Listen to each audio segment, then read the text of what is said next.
کوئی وارنٹ تھا نہ کوئی FIR تھی. بس کوئی FIR لکھی ہو تو مجھے بتاؤ تو کسی بک اور اچھی سے اس کو پڑھتے تھے, اسٹڈی کرتے تھے, کیونکہ ہم نے اسلام ایکسیپٹ کیا تھا. راحلہ سلیم ڈاکٹر سلیم کی وائف, یہ بھوپال سے بلانگ کرتے ہیں اور یہ جین فیملی سے ہیں. اسلام میں داخل ہونے سے پہلے میرا نام مانسی اگروال تھا. السلام علیکم ورحمۃ اللہ وبرکاتہ, اور آپ دیکھ رہے ہیں سنڈے شو الفیہ امین کے ساتھ. پہلے میرے ہسبینڈ نے قبول کیا اسلام.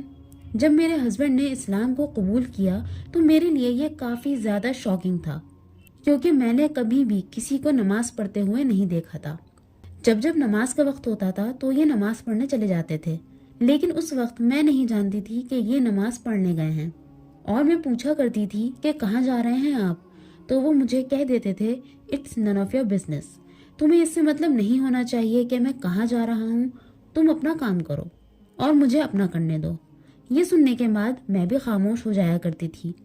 اس کے علاوہ میرے فادر ان لا سے یعنی ان کے والد سے اکثر ان کی بحث ہوا کرتی تھی اور کافی ایگریسو ہو جایا کرتے تھے یہ دونوں ڈیبیٹ کرتے ہوئے.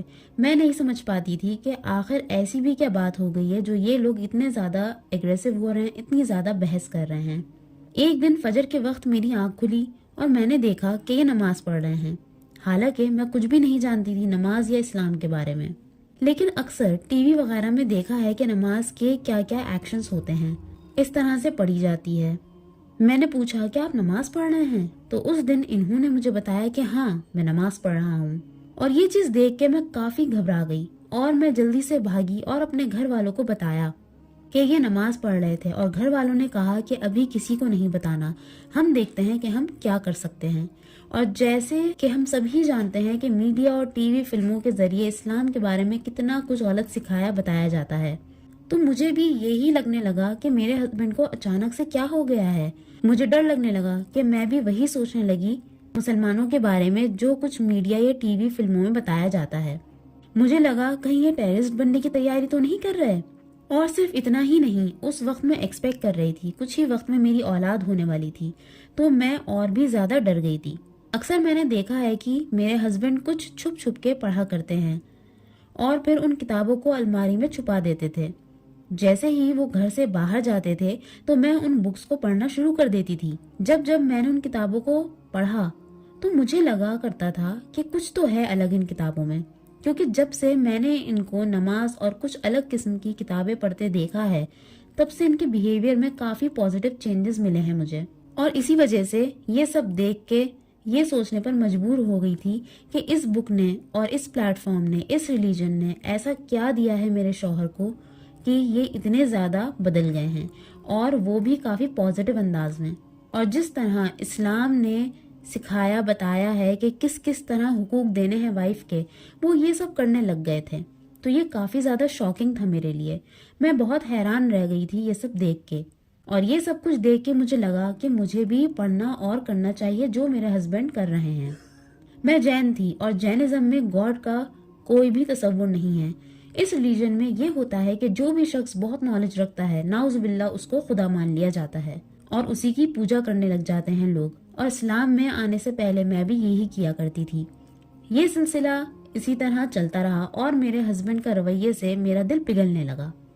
ایک بار ہم اپنے کسی ریلیٹو کے یہاں گئے اور وہ کافی بزرگ تھے اور ان کا وقت کافی نزدیک تھا موت کے. انہوں نے مجھ سے کہا, بیٹا پتا نہیں میں کب رہوں کب نہیں, تم میری آنکھوں کے سامنے کلمہ پڑھ لو. حالانکہ میرا دل بالکل بھی نہیں تھا پڑھنے کا, لیکن پھر بھی ان کی عمر کا خیال کر کے میں نے کلمہ پڑھ تو لیا. لیکن میں نے اپنے ہسبینڈ کو بتا دیا کہ آپ یہ مت سمجھیے گا کہ میں دل سے بھی ماننے لگ گئی ہوں, وہ تو بس بزرگ تھے, ان کی بات نہیں ٹالنا چاہتی تھی اس لیے پڑھ لیا کلمہ. لیکن اس بات پر میرے شوہر کا جواب آیا کہ کوئی بات نہیں, تمہیں کوئی فورس نہیں کر رہا, کوئی زبردستی نہیں ہے تمہارے ساتھ, تم جب چاہو تب آنا دین میں. اور یہ سب سن کے میرا دل اور بھی زیادہ پگھل گیا کہ میرے شوہر کا رویہ اتنا زیادہ اچھا ہو گیا ہے. اسلام میں آنے کے بعد تو ظاہر ہے کچھ تو بات ہے اس ریلیجن میں اور مجھے پتہ لگانا ہوگا. اس کے علاوہ میرے شوہر نے مجھ سے یہ بھی کہا کہ اگر تم کچھ مانگنا چاہتی ہو تو تہجد کے وقت مانگنا, اس وقت مانگی ہوئی دعا ضرور قبول ہوتی ہے. میرے شوہر نے کہا کہ یہ دعا ضرور مانگنا کہ میرے ہسبینڈ اگر غلط راستے پر ہیں تو انہیں صحیح راستہ دکھائیں, اور اگر میں غلط راستے پر ہوں تو مجھے صحیح راستہ دکھا دیں. اور الحمدللہ میں یہ دعا لگاتار مانگتی رہی، کیونکہ مجھے بھی سچائی جاننی تھی کہ کون سا راستہ صحیح ہے کون سا غلط۔ ایک دن میں تہجد میں اٹھی اور میں نے نماز نہیں پڑھی، لیکن میں بس بیٹھی گئی اور سوچنے لگی اپنے بارے میں، اسلام کے بارے میں، اور اچانک سے من میں خیال آیا کہ سجدہ کر لیتی ہوں میں، اور وہ میری زندگی کا پہلا سجدہ تھا اور بہت ہی لمبا سجدہ تھا، اور اس وقت مجھے کچھ ایسا محسوس ہو رہا تھا کہ اللہ مجھ سے بات کر رہا ہے، میرے ہر سوال کا جواب دے رہے ہیں الحمدللہ۔ اور اس کے بعد تو مجھے بس یہ لگا کہ اسلام ہی حق ہے اور اسلام پر ہی چلنا ہے، یہی سچائی ہے اور اللہ ہی ہے۔ اسلام قبول کرنے کے بعد کئی پریشانیاں بھی آئیں، لیکن الحمدللہ اللہ کے احسان ہے کہ اللہ نے ہر پریشانی کو آسان کر دیا، کہ ہمیں کبھی لگا ہی نہیں کہ یہ بھی کوئی پریشانی ہے۔ اور اس کے علاوہ بھی لائف میں کئی فیز آئے اور لگا اسلام قبول کرنے پر اتنے ریوارڈز ملیں گے ہمیں، یہ میں نے کبھی بھی نہیں سوچا تھا۔ اس کے علاوہ میں یہ کہنا چاہوں گی کہ آپ چاہے کسی بھی ٹائپ کی زندگی گزاریں، پریشانیاں تو دیکھیے ہر طرح ہیں لائف میں، ہر کام میں ہیں پریشانیاں، لیکن اسلام میں آپ کو سکون اور آخرت ضرور مل جائے گی، جو کہ آپ کو کہیں اور نہیں ملے گی۔ اس کے علاوہ سب سے بڑی پریشانی تو تب آئی کہ میں نے اور میرے ہسبینڈ نے اسلام کو قبول کیا اور ہمارے گھر والوں نے ہمیں گھر سے باہر نکال دیا۔ اور صرف اتنا ہی نہیں، میرا بیٹا اس وقت بہت چھوٹا تھا، مجھے گھر سے باہر نکالا گیا۔ تب میرے ہاتھ میں بس بچے کی دودھ کی بوتل تھی، اس کے علاوہ کچھ بھی نہیں تھا۔ پھر میں اپنے مائکے جا کے رہنے لگی اور اپنے بیٹے کو، جو کہ اس وقت بہت چھوٹا تھا، اس کو اس کی نانی کے پاس چھوڑ کے جاتی تھی جاب کرنے۔ حالانکہ میرے مائکے والوں کو پسند نہیں آیا ہمارا اسلام قبول کرنا، لیکن ماں تو ماں ہوتی ہے۔ وہ بہت روئی اور کہنے لگی کہ آخر کیوں یہ ریلیجن میں آئے، اسلام کو کیوں چنا، دیکھو کتنی زیادہ پریشانی آ گئی ہے اسلام کو قبول کرنے کے بعد سے، اب سب کچھ کیسے کرو گے، کیسے سب سنبھالو گے، اور بچے بھی چھوٹے ہیں۔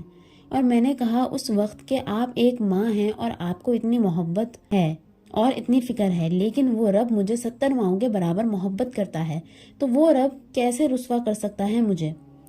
صرف اتنا ہی چھوٹا سا وشواس تھا میرے اندر، اور اسی بھروسے کے وجہ سے، وشواس کی وجہ سے میں آج یہاں پہنچی ہوں اور لائف کی ہر ایک پریشانی ہنستے ہنستے نکال لی میں نے۔ اسلام قبول کرنے کے بعد ہم حیدرآباد آ کے رہنے لگ گئے، لیکن یہاں پر پولیس آئی اور پولیس نے چھاپا مارا اور ڈاکٹر سلیم کو، یعنی میرے شوہر کو اریسٹ کر لیا جھوٹے کیس میں۔ ایک دن پولیس آتی ہے اور میرے شوہر کو اریسٹ کر لیتی ہے بغیر کسی اریسٹ وارنٹ کے، بغیر کسی FIR کے، بغیر کسی بھی کیس کے۔ ایسا لگا جیسے کوئی پلاننگ تھی، اور پولیس آئی میرے شوہر کو لے گئی۔ پولیس کے پاس کوئی جواب نہیں تھا، بس انہوں نے اریسٹ کر لیا اور الزام یہ لگایا کہ تقریر کیا کرتا ہے ڈاکٹر سلیم، جبکہ ایسا کچھ بھی نہیں ہے۔ لیکن میرے شوہر دین کی دعوت دیا کرتے تھے لوگوں کو، جو کہ کسی بھی لحاظ سے غلط نہیں ہے۔ اس کے علاوہ یہ الزام لگایا لوگوں کے ذہن کو پلٹنے کی کوشش بھی کرتے ہیں، اور یہ بھی الزام بے بنیاد تھا۔ پولیس نے نہ کوئی وارنٹ دکھایا نہ کوئی FIR، بس لے گئے میرے شوہر کو۔ ہم سب کو مل کے اللہ سے دعا کرنی چاہیے کہ ان کے شوہر کو انصاف ملے۔